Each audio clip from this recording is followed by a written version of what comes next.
Okay, so the bad news is that the Nuggets lost again for the fourth time in a row, the first time that they've lost 4 this season. The worst news is that now they're at real risk of falling into the play-in tournament and potentially missing the playoffs entirely. But the even worse news is Jamal Murray may or may not come back this season. Other than that, Mrs. Lincoln, how was the Pacers game? What? Locked on Nuggets.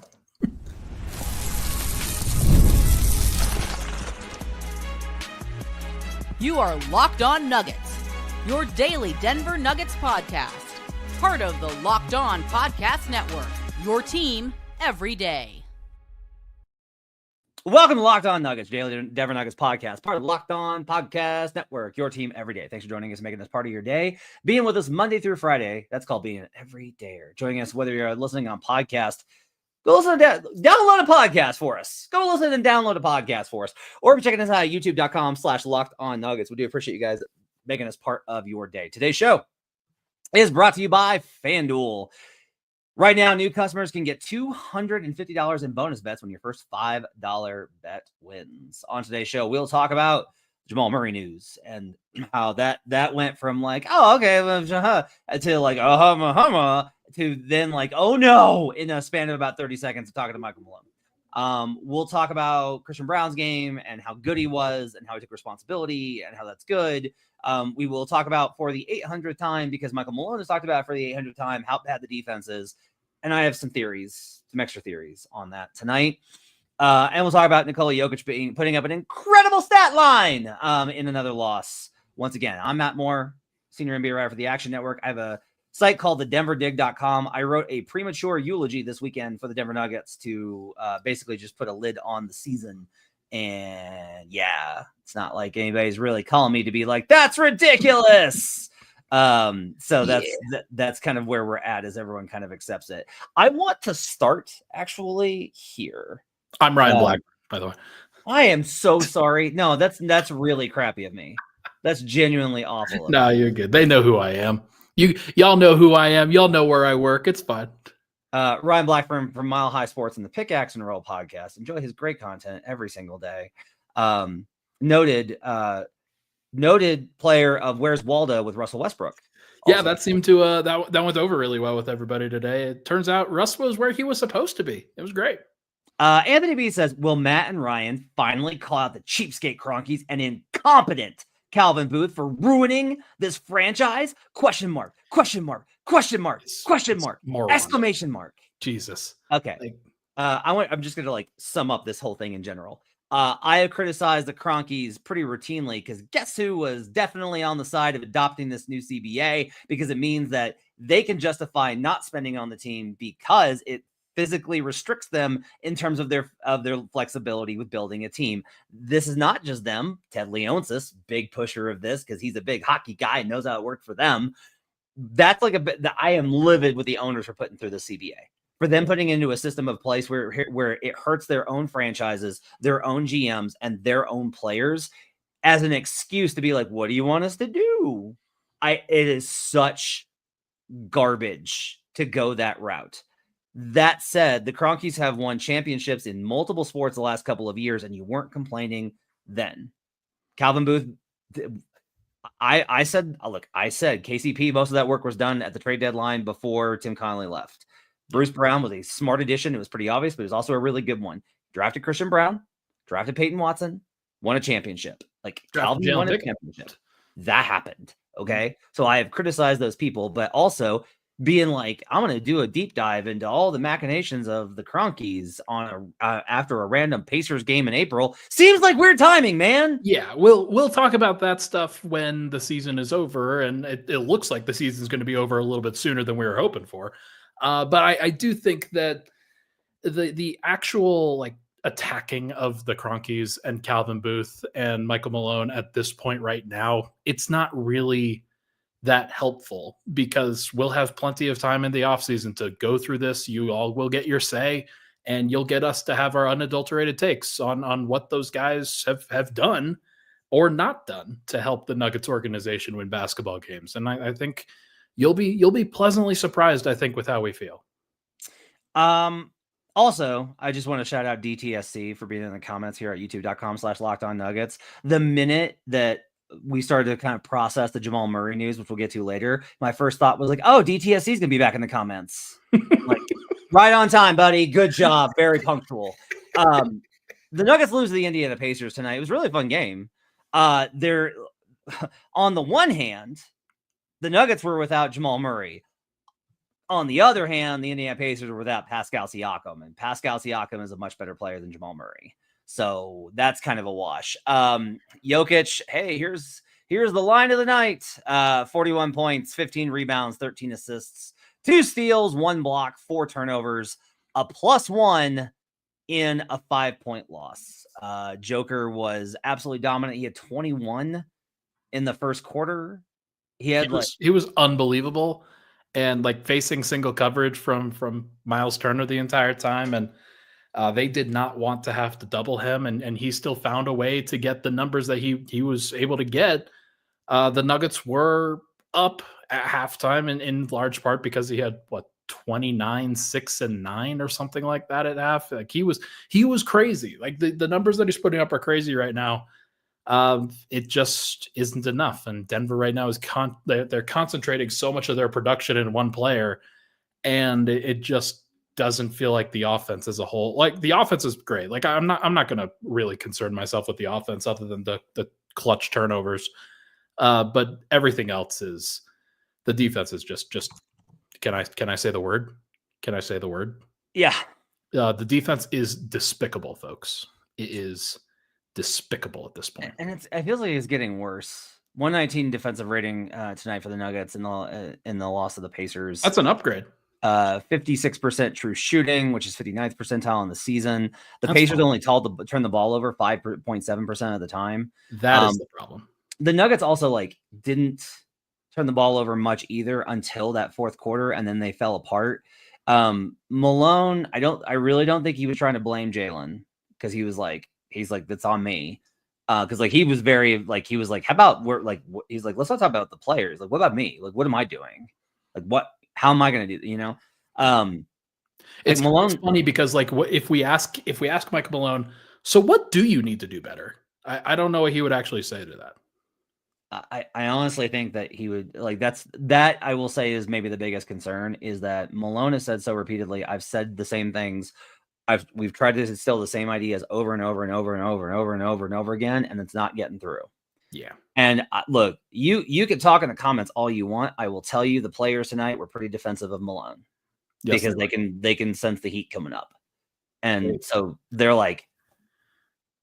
all especially Christian Brown and Nikola Jokic, among others. They're all look, we are being told to be in the right places. We are supposed to be in the right places. The coaches are placing us where we should be on the court, especially defensively, and are still not giving the requisite effort and things to make it happen. Ozer KN, defense and heart is about players playing for the coach and following his system. These players want coaching change, and I know it's scary, but we need a shakeup player and coaching wise. Ozer, what you're thinking of is the movie Hoosiers. That's what you're thinking of, and not the National Basketball Association. Win one for the Gipper. That's not how this works here, kiddo. The defense, God, okay. I bark about this because it's a huge problem. Every team wants to get an open layup. That's what you want, right? It's like, oh, nobody's guarding me. I'm going to drive to the basket and shoot an open layup. But that's just not going to happen most of the time, right? There's 5 guys trying to stop you. So that's usually not going to happen. Okay. After that, you want to get to the free throw line, and that's harder because you're relying on the calls and you can't do it. After that, what's the shot that you want most, Ryan? Outside corner three. A corner 3. And the Nuggets, and I swear to God, this is not I've talked about the schematic issues with their pick and roll defense. It's transition that murders them. And tonight, MPJ, Aaron Gordon, Christian Brown, and Nikola Jokic, I'm sorry, guys. I know he had 41, 17 rebounds and 100,000 assists and his warps and schmorps. He literally did not close out on corner 3s repeatedly. And those shots murder Denver. Those are murder shots for Denver. Yeah. It's transition corner threes, which, by the way, should not really be possible. It's like it's not the easiest shot, or it's not the hardest shot to get to in transition. It's up there. And above the break pull-up three is one thing. A shot at the rim when you're ahead of everybody else is another. But like the corner three actually requires guys to space out. Yeah. Nobody's dribbling to an open corner three, and the Nuggets just don't do it. They just don't. They just don't run back. They just don't close out. Yeah, there was one possession where Mike took a three and Obi Toppin leaked out behind him, and Mike just like hung his head because he had been missing shots and then was jogging backwards, and then the ball got passed over his head. He was like, "Oh, wait, what in the world?" And his man was just behind him at the rim getting a dunk, and the Nuggets were like, "Hey, what are you doing? Run back on defense." It's just plays like that, and Jokic actually said something interesting in the post game. I asked him about rotations and like the defensive rotations behind the play. And he was effectively like, yeah, there was a lot of guys that raise their hand once or twice a game and say, my bad. But if 10 guys do that throughout the game, then that's 20 points or 30 points that are being given up. And there's a lot of that where everybody just kind of raises their hand, says, my bad. Oh yeah, we made a mistake on this one, but it just doesn't seem like it's like I said in this last podcast, everybody has let go of the rope just a little bit, just a little. And it doesn't feel like anybody's taking accountability, stepping up and really deciding to lock down back again and get things back in order as a team. Because especially if you watch everybody else on the floor give up one of those and raise their hand, you're not going to keep wanting to do the best things possible for yourself and like continuing to give that strong effort. And then you're going to be the one who's doing it next. So there's just a lot of everybody saying, my bad. This is not a Michael Malone thing. This is more of an effort thing. Well, look, I mean, I'll say this. I think it is unavoidable. Okay. I think the coaching staff has to bear responsibility. I am just not to the point of like, that means that Malone's got to be fired. Yeah. You want to talk about it on the other side? Let's talk about it on the other side about that dynamic, but about some things that need to change. 4 weeks ago. Up next on Locked On Nuggets.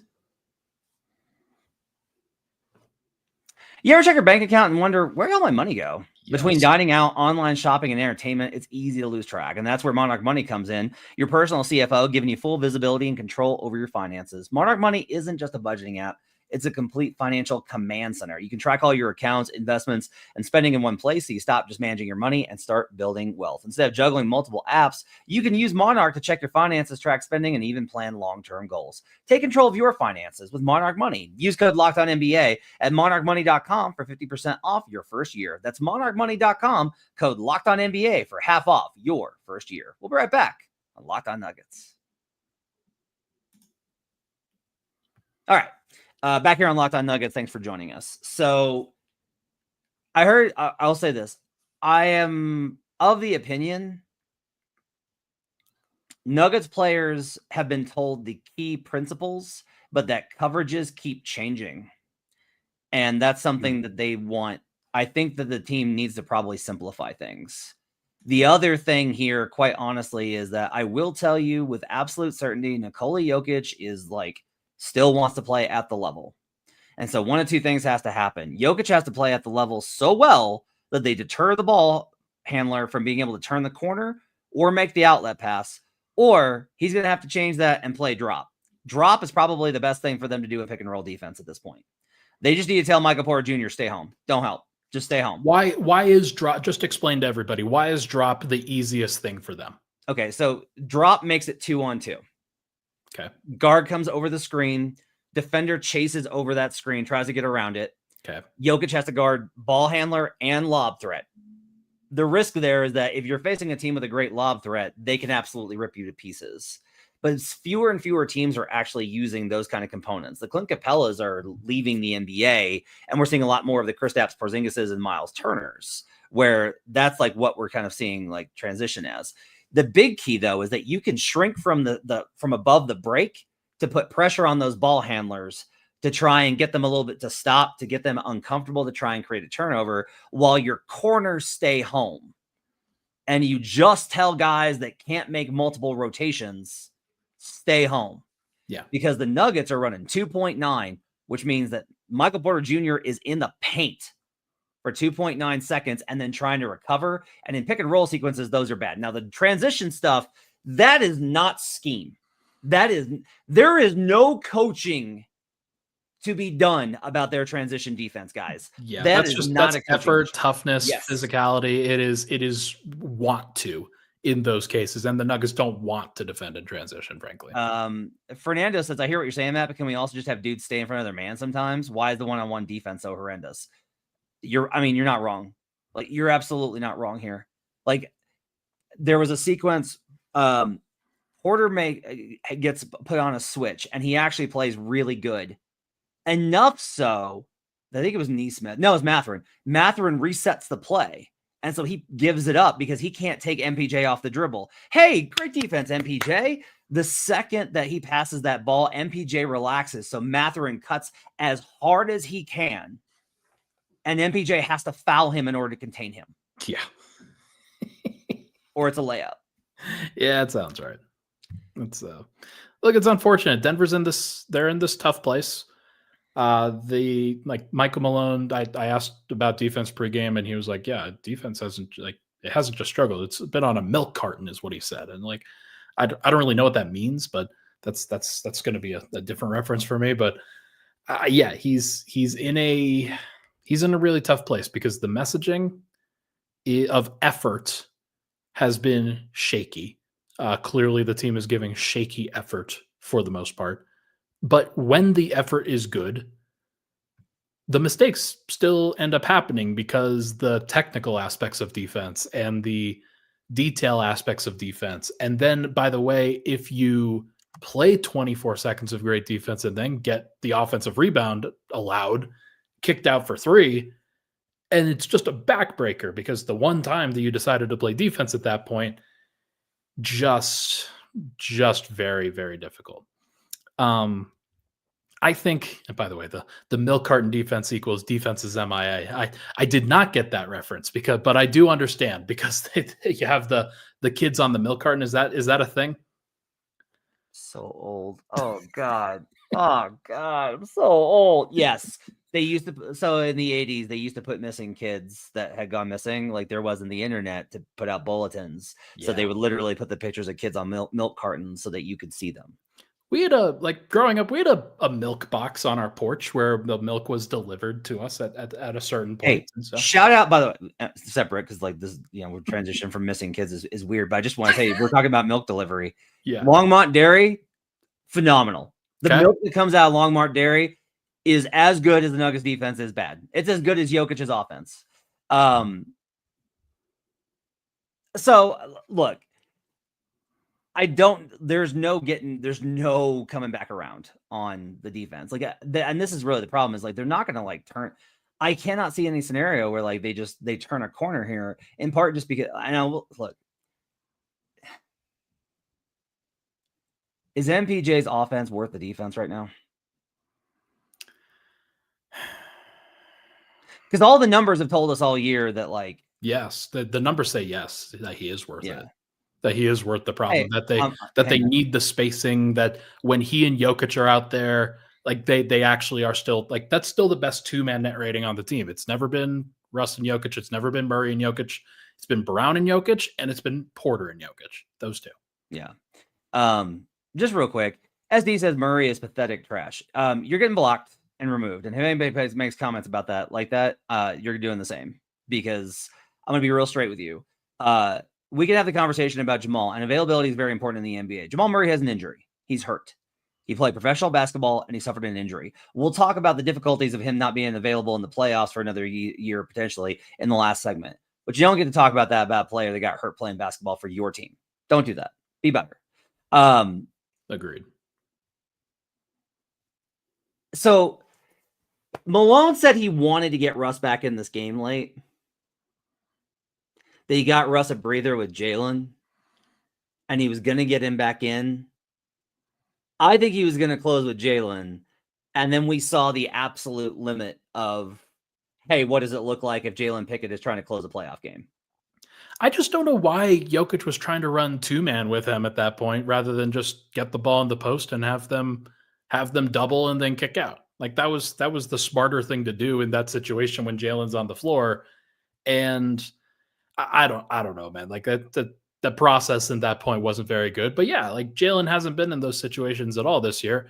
And asking him, it's like asking Facu and Jokic to run a pick and roll together in the clutch when, okay, the ball's going to go back to Joker. And the question is, how are you going to get it back to Joker? And everybody and their mother thought the ball was going back to Joker in that situation. And yeah, it was just a really ugly turnover. And Porter had an ugly turnover. And Jokic had a turnover that was actually Christian Brown's fault. Yeah, it was actually Christian Brown. I felt bad for Christian. He took a lot of responsibility in this one. Christian was so great, man. He had that 7-0 run that like really pushed. Fantastic. And like his finishing once again, it just continues to be absolutely amazing. So some of these finishes, especially in transition, when he goes dead leg on them and lets the defense fly by and then just kind of floats it up left-handed awkwardly somehow. He's been unbelievable. And like some of these, he's like, it's like the worst pass possible. And he's like having to corral it way out of position and then still finishes. Yeah. It like Christian's finishing has been so great tonight. They don't have a chance to win this game without him. And so that final sequence, like I'm just gonna give him a break. And that's like the Nugget season in the nutshell. It's just like, oh, the one thing you couldn't have is like a turn up. He turned it over. So is Christian their third best player now? I mean, right now he's their second best player, which is not good. Especially if Murray's not out there, then I mean, I'll say this, like it's a matter of like, no, I'll take that back because like, look, like being able to create your own offense has to be something. Like you have to be able to create your own offense. He's been doing more. He's been doing more against defense leverage against Jokic. It's still all kind of driven off of that versus like you can't give Christian the ball and be like, hey, run a pick and roll with Mike and create some offense. You can't do that. Was should they have done that more with Aaron tonight? I think so. I think so. Like I really like the Jalen ran a side pick and roll with Aaron that got him a dunk, and I was like, that was really good action. Like they have all these sequences. I think that I will say that's no, I'm not gonna do that. The offense was fine. I was gonna complain about like, hey, maybe. Well, no, actually, I will. I'm gonna go ahead and I'm gonna double down on this. Does Joker need to be able to have more energy on defense? Would that help? It most certainly would. Now, I want to be clear. Joker's not like the problem. Okay. Joker's not the problem. Again, like if you're trying to fix the entire thing, it's more like, oh, hey, maybe if Joker had like a little bit more energy, then a few of these possessions could go their way. And like Joker's offensive workload, maybe that's like the reality here. Joker's offensive workload is just too high. It just is. And if you're like, well, they can't do anything else. Well, I'm telling you, they created really good action with Jalen Pickett running side pick and roll with Aaron Gordon. Like it was once. I'm gonna give them the benefit of the doubt that they could do it more reasonably again and again if they had those opportunities. But like Michael Porter went 1 of 9 from 3. Aaron Gordon took 5 total shots. Jalen Pickett took 5 total shots. Christian was great. Christian took some pressure off of him. 12 of 16 from the field, 3 of 3 from 3, including a personal 7-0 run that kind of got them back into this game when they were down 10. I do agree with you. This was something that I wrote about at the beginning of the year, that the Nuggets should not want Jokic to have to go for another MVP. Right. Because it means that the rest of the team was really good and stepped up and made plays when they needed to and could take some of that responsibility off of his shoulders. The fact that he has to put it on his shoulders, I think tells you where the team is at right now in terms of the rest of those things coming together as a whole. Yeah, I agree. That's a great point. The Nuggets fall tonight into a tie. There are now the teams in 4th through 8th are now tied with 32 losses. Denver's ahead by a half game in the win column, which is why they're still 4. If they finish tied, Denver slides to 7. And that includes if they wind up in a tie with the Lakers. Because the Lakers win the division and you reset and you do it, and that's how it goes. Because of cumulative record versus those other teams, all those losses that Ryan talked about with the teams versus over 500 that he's been harping on all year. Yeah, that's what's going to get them in the play-in tournament if that's the case. They can't lose again. That's reality for Denver. Who could have foreseen that this was an issue? Okay. Let's go to the other side. We'll talk about Jamal Murray's situation. Yikes. And what that means. Yikes. And everything. We'll talk about the Jamal stuff on the other side on Locked On Nuggets. The NBA playoffs are almost here, and FanDuel is giving new customers an incredible way to get in on the action. Right now, when you join FanDuel and place your first $5 bet, you'll get $250 in bonus bets if your bet wins. 3-pointers to steals to assists. FanDuel, so many ways to bet your favorite player props. I want to bet Brandon Pajemski for Western Conference Finals MVP. Do you think the Nuggets will be favored in the play-in? Yes, because I think they'll be home. I don't think they slide to 8, and so they'll be favored by a healthy amount versus Memphis. Good call. If they are somehow not versus Memphis and they're in the play-in tournament, then probably not, because they're probably on the road. So 8 seed. Don't miss out. Head to FanDuel.com and claim your $250 in bonus bets today. We'll be right back on Locked On Nuggets.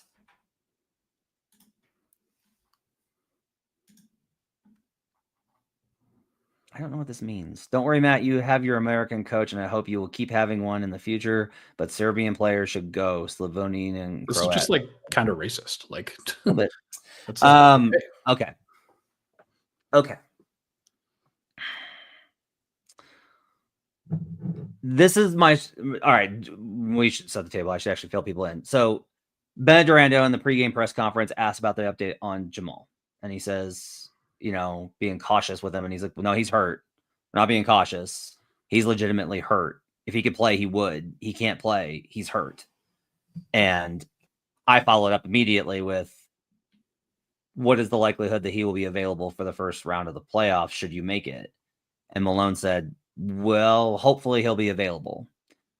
Okay. So, and then at that point, all hell breaks loose in Nuggets world. Yeah. Sick. Yeah, great. Okay.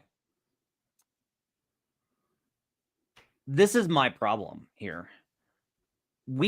I used to think we were too nice on players with their injury stuff. I used to be like, because I've been in locker rooms and talked to guys who've been like, he can play and he's not, and I'm mad about it. Not Jamal. Very clear.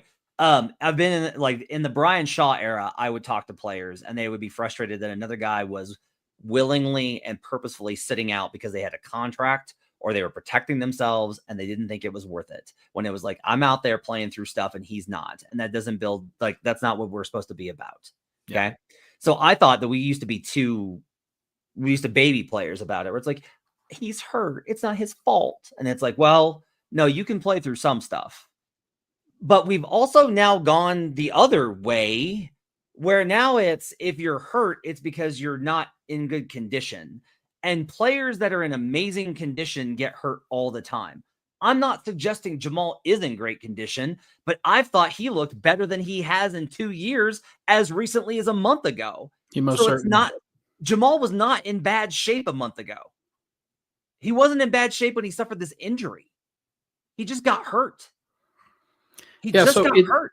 It effectively has escalated, and Malone talked about this. It was a day-to-day thing, day-to-day, and then it became not day-to-day. He called it a weird injury, and I'm not really sure what to make of that overall. Like, there's a lot of different ways you could take that. Like, okay, did it become more severe over the course of that? Like, did he aggravate something? Was there something that maybe happened while he was trying to come back and then it became worse? Hamstrings are very tough. And that's the one thing is, like, if you pull your hamstring, most people would say that that's like a 6-week injury. Like that's something that I remember PJ Dozier having to go through back in the 2021 season. It was 6 weeks that he sat out. So if Jamal actually pulled it, like that's not what we're saying though. They're calling it hamstring inflammation. I don't know what that means. Well, Tony Jones reported that the hamstring is causing problems with other things. So is that like a calf? Is it a groin? Like I have a what? A back. A back. That was with MPJ though, right? Well, it was, but typically speaking, the hamstring is usually thought to be, there's a connection between hamstring injuries and back soreness and back tightness. That's speculative on my part. And the reason it's speculative is because the Nuggets training staff doesn't ever tell us anything. Like, I'll just tell you, like, when we were discussing this and it's like, yeah, why is he questionable? And I was like, well, it's questionable whether he still has a leg or not, because they could have amputated and they wouldn't tell us. He could be like without a leg, Right, and he we could be, wouldn't know until he actually was out there. Right. So like, look, we don't know what this is going to look like, and I'm going to be honest. It wouldn't surprise me if Jamal came back like 1 or 2 games left in the regular season. Yeah. Like, honestly, might be back on Wednesday. Yeah, he absolutely could be back. Like, we don't know at this point. I think they're trying to protect him a little bit. They know that it's probably a painful injury that he has dealt with. And I'm just curious to see whether he's able to kind of get back into place. But like, unfortunately for Denver, on top of being worse as a team, on top of not being rested, they are now also hurt. And they are in a really tough place going into the playoffs, trying to fight to stay away from the play-in. And now they also have to deal with this and figure out how hard they have to push Jamal to get back on the floor before the playoffs actually even begin. So Danny says, I just find it ridiculous we're wasting Jokic's prime tied to a guy who's perpetually injury prone and just maybe an all-star level player on some nights on the playoffs if he's hot. Well, one, I would say that it's not just like Jamal shot the lights out of the ball. Like, he literally made every single play. He had a 30-point triple-double. Let's put some respect on the man's name. Second, I don't know who it is that you think is going to play every single game. And this is like, I will say this is part of it, is just like, well, Joker, I get it. I have no explanation. Joker's not human. Joker is Hulk. Hulk strongest there is. Like, I have never seen a player as steadfastly available as Nikola Jokic and Jason Tatum. Those are the 2 guys where I'm just like, you never miss time. Like, you just always play. You're just always available. It's crazy. And people will be like, well, it's because of he doesn't jump and the athleticism. I'm like, I don't care, man. Like, just having his back constantly elbowed, he should miss more time. His vertebrae should be out of alignment from how many elbows the man takes. And he just always is available, always plays heavy minutes, and is fine. Yeah. So here's the actual number. Like, Jamal's played, heading into today, he's played the 28th most minutes in the NBA. And for a guy who we know has had injury issues, this is probably a criticism of Michael Malone that you can fairly levy. Like, because he shouldn't have been playing Jamal as many minutes as he actually has. Like, he should have been taking off more games. Jamal doesn't want to take off games. He wants to be out there. He, especially at the beginning of the season when he was really struggling, he felt the pain of that, worked himself back into a better place, and was on the floor pretty much every day for Denver from, I want to say, December to March. And like, that dude he had a great 3 months for Denver. And it sucks that it's probably going to be putting him into a situation now heading into the playoffs where even if he does come back, he's probably going to look a little worse for it.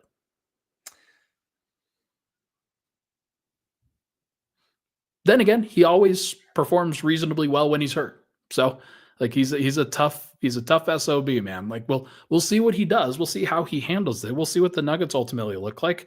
Nobody's writing off Denver entirely.